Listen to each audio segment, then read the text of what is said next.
Donc de retour sur le plateau pour la dernière partie de Bonjour l'Égypte, on va parler, comme on a mentionné donc au début de l'émission, on va parler des vallées de Sainte-Catherine et de l'ouverture de ce site très important pour le tourisme.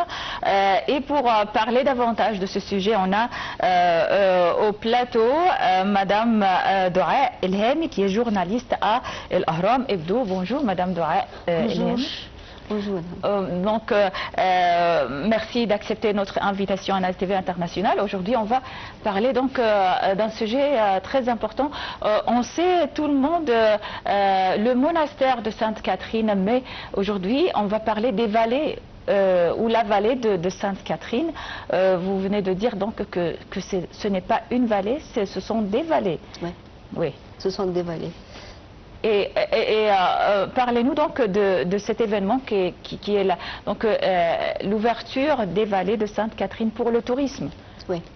Alors, Sainte-Catherine, ce n'est pas seulement le mont de Sainte-Catherine ou bien le monastère de Sainte-Catherine, mais c'est une cité complète, là où se trouve, ou bien sera inauguré, Inch'Allah, dans quelques mois, le méga projet de la transfiguration suprême et la réouverture d'une vingtaine de vallées dans ce site. C'est l'une des étapes de ce projet-là. La cité de Sainte-Catherine, elle est bien connue, certainement pour le tourisme religieux, mais aussi le tourisme spirituel et encore le tourisme écotourisme. Et il y a d'autres encore, la méditation, il y a le safari, il y a le tourisme d'aventure. Donc il y en a autant de types de tourisme. Alors la réouverture, parce que ces vingtaines de vallées étaient fermées pendant une dizaine d'années. Et pourquoi ça a été fermé? On n'entendait pas donc sur ces vallées, sur le tourisme dans ces vallées de Sainte-Catherine? Parce que à cause des événements très délicats et des conflits, du terrorisme qui envahissait. C'est-à-dire, c'est pour des raisons de sécurité. Oui. De sécurité, oui. Maintenant, cette réouverte, ça veut dire c'est la sécurité, la stabilité et toujours la tranquillité suprême, vraiment. Le site de Sainte-Catherine, bien les vallées de Sainte-Catherine contiennent beaucoup d'aventures, vraiment de très bonnes, très belles expériences, c'est-à-dire un retour vers la nature. Donc on va tout de suite savoir plus sur la ville de Sainte-Catherine et les vallées de Sainte-Catherine dans le reportage suivant. Sainte-Catherine est l'une des villes les plus importantes et qui a un aspect unique en Égypte et dans le monde. La vallée de Sainte-Catherine doit recevoir une nouvelle fois les visiteurs, ce qui suscite un nouvel espoir pour la revitalisation de l'écotourisme et du tourisme spirituel aussi, ainsi que pour la relance de la vie économique et sociale des habitants de cette région très importante. Donc regardons ce reportage de Samah Rida et Shams Sinami et on revient pour continuer notre discussion avec notre invité. Située au cœur du Sinaï du Sud, la ville de Sainte-Catherine abrite un ensemble de vallées montagneuses rares parmi les plus beaux et les plus riches écosystèmes du Moyen-Orient. Bien plus qu'une simple destination touristique traditionnelle, elle offre un mélange unique de profondeur religieuse, d'importance environnementale et de richesse historique.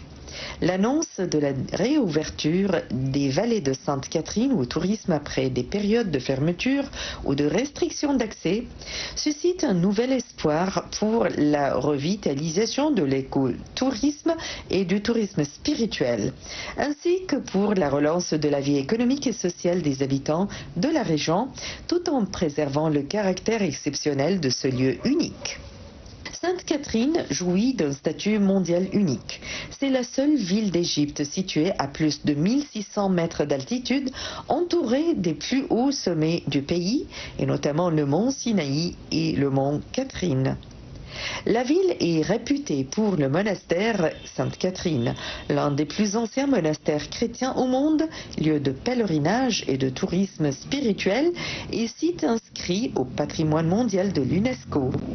Mais les vallées naturelles, véritables trésors environnementaux et touristiques, ne sont pas moins importantes que le monastère. La présence de nombreuses plantes rares et médicinales est un habitat naturel pour la faune et l'avifaune de montagne. Ces vallées avaient auparavant fait l'objet de mesures de réglementation et de fermeture partielle afin de protéger l'écosystème et de prévenir l'empiètement. Leur réouverture est donc une décision mûrement réfléchie et équilibrée.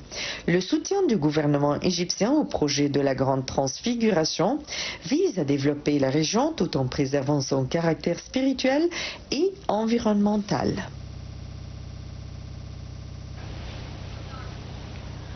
Donc de retour pour continuer donc notre discussion avec notre invitée, Madame Doua Elhemi. Alors, on a parlé donc des vallées.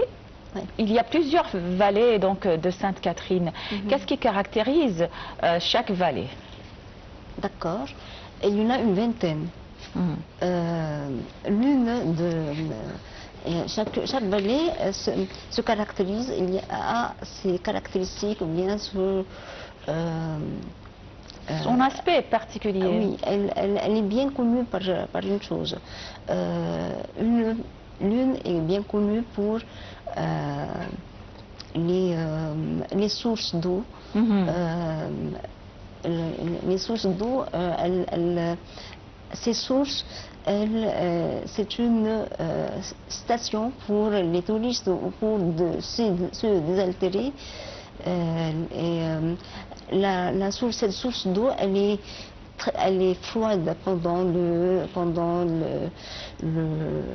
l'été et elle est tiède pendant l'hiver. Et donc elle est très très intéressante. Dans une autre vallée, il y a là où la neige fond d'une hauteur de soixantaine de mètres et faisant un petit bassin naturel pour se baigner. Une troisième là qui contient une petite porte comme ça, une porte naturelle, on l'appelle Moudunia. Là on peut voir tout le sud du Sinaï, on peut voir la cité El Tor qui se trouve à 160 km de Sainte-Catherine, le mont Sainte-Catherine, aussi que la mer et les montagnes. C'est une vue panoramique vraiment très très belle. Il y a aussi une vallée où se trouvent des sites archéologiques. On peut voir, alors on peut aller au mont de Sainte-Catherine. Avant le mont de Sainte-Catherine, on peut voir aller au mont de Moïse et les 12 sources qu'on connaît déjà. Il y a aussi la vallée de Sainte-Catherine elle-même, la vallée principale qui mène vers le mont de Sainte-Catherine, à une altération élevée de 1600 mètres au-dessus de la mer. Il y a une autre vallée où se trouve une petite église datée de la 6e dynastie, donc une méga aventure beaucoup d'expériences. Diversité donc de sites, oui. Ce sont toujours des expériences. Il y a autre chose très importante là-bas, c'est les plats frais. C'est-à-dire, on peut servir des plats cuits vraiment sur des plaques comme le thé et le café. Il y a encore un peu, on m'a dit, on m'a raconté, qu'ils accueillent beaucoup des légumes pour les cuire le jour même. Quoi d'autre? Il y a beaucoup de choses. Il y a aussi, je pense que cette région doit être une région consacrée à l'écotourisme, qui est donc un genre de tourisme très particulier et qui n'est pas répandu, je pense, en Égypte. Elle est répandue surtout dans les aires naturelles. Ça, c'est autre chose. Mais si l'on peut parler sur l'écotourisme, on peut parler de la beauté de la mer, la clarité du ciel. On peut alors méditer et observer les astres, une chose qu'on peut jamais voir ici au Caire, ni dans les grandes villes. Ça, c'est à cause de du ciel clair. Là-bas, il y a aussi la faune et la flore. Même, on ne peut pas franchir ces vallées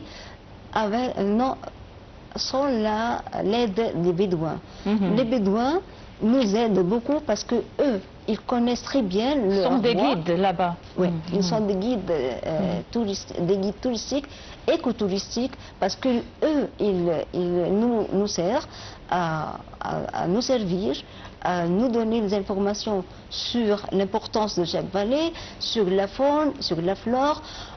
Jamais on peut entrer avec des véhicules.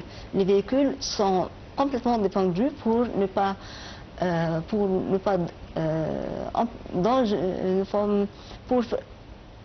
tranquilliser la faune et la flore et ne pas les nuire, et pour les vraiment préserver pour les futures générations, pour l'écosystème de tout le site. Donc c'est vraiment l'écotourisme. Jamais de pêcher, jamais de chasse, tout est interdit. Lorsque vous entrez à la vallée, on entre à dos de dromadaire ou à pied. Jamais de véhicule. On peut aussi se servir, comme on dit, des plats frais. On peut, les Bédouins eux-mêmes, ils peuvent nous servir avec ces plats vraiment frais qui sont complètement différents de ce qu'on apprend ici, de ce qu'on prend ici au Caire. C'est donc un retour, je peux dire, un retour à la nature vierge. Oui, c'est la nature vierge complètement. Voilà. Bon, est-ce que vous pouvez donc considérer par cela que Sainte-Catherine peut être considérée comme un modèle de tourisme durable? Oui. Oui. C'est un tourisme durable. Il doit bien être un tourisme durable et tourisme responsable, les deux ensemble. Tourisme durable parce que toutes les procédures prises pour servir et préserver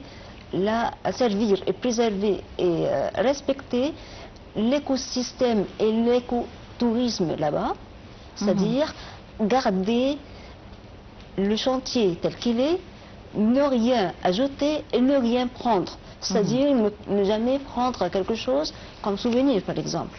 C'est défendu.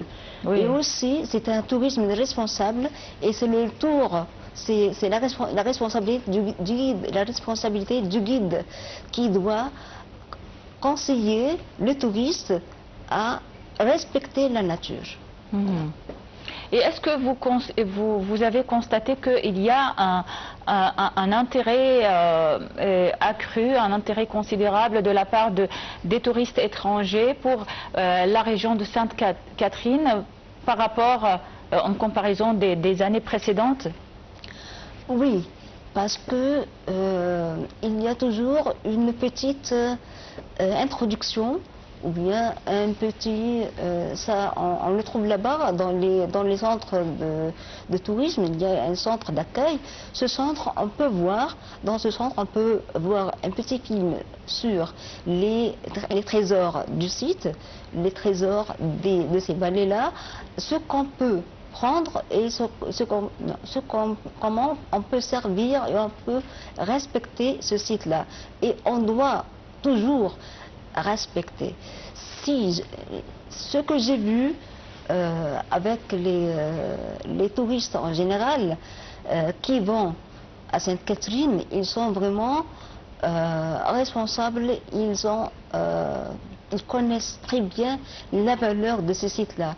Notamment, ils veulent méditer, ils veulent vivre quelques heures ou bien quelques moments vraiment en tranquillité, dans la nature suprême. Voilà.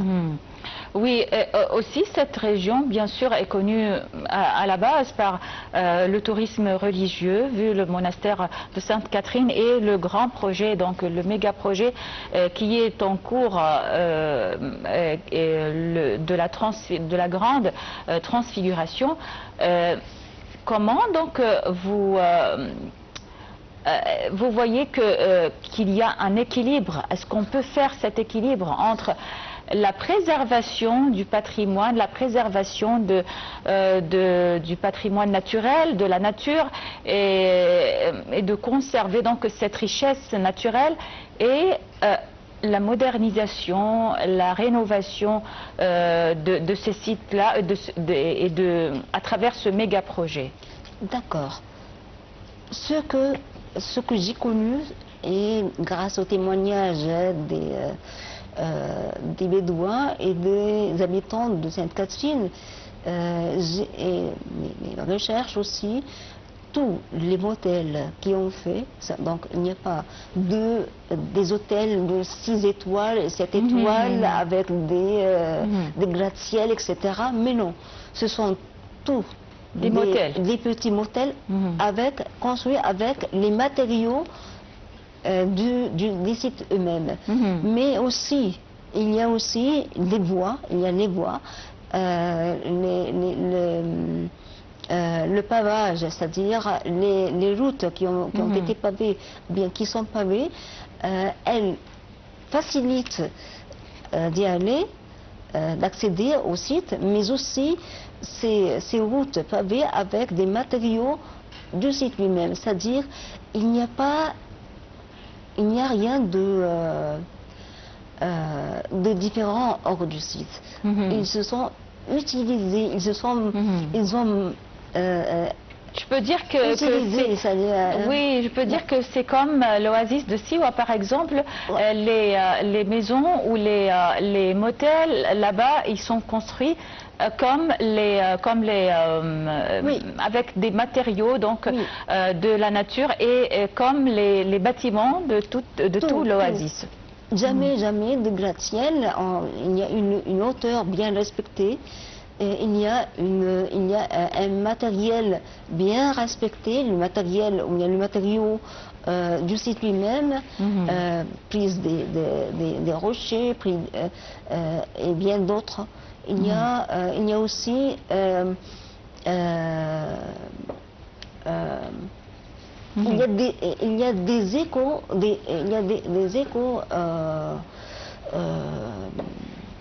constructions, c'est-à-dire des constructions vraiment amies à la nature.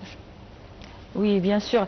Madame Doua Elhami, quelles sont vos prévisions donc pour ce genre de tourisme, ou après la réouverture de ces vallées de Sainte-Catherine? Quelles sont vos prévisions pour l'afflux, pour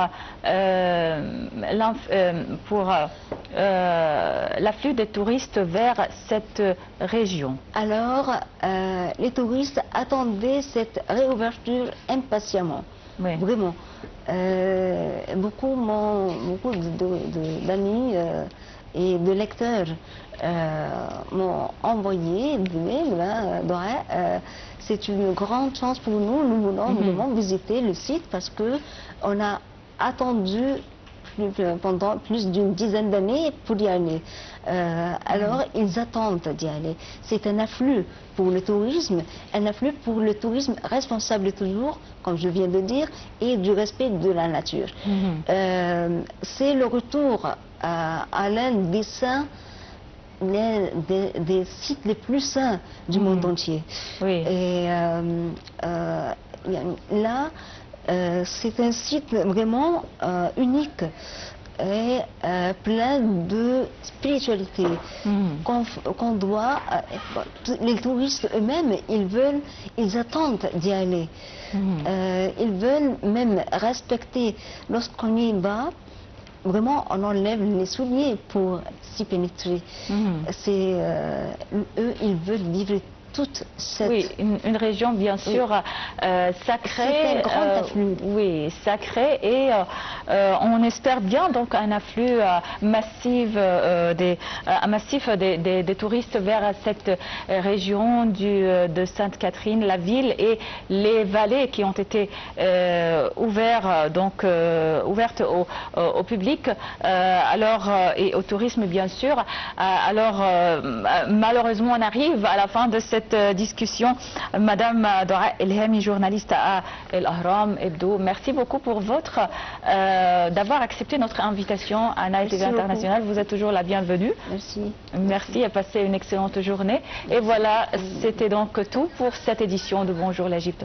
Merci pour votre attention et passez d'excellents moments avec la suite de nos programmes.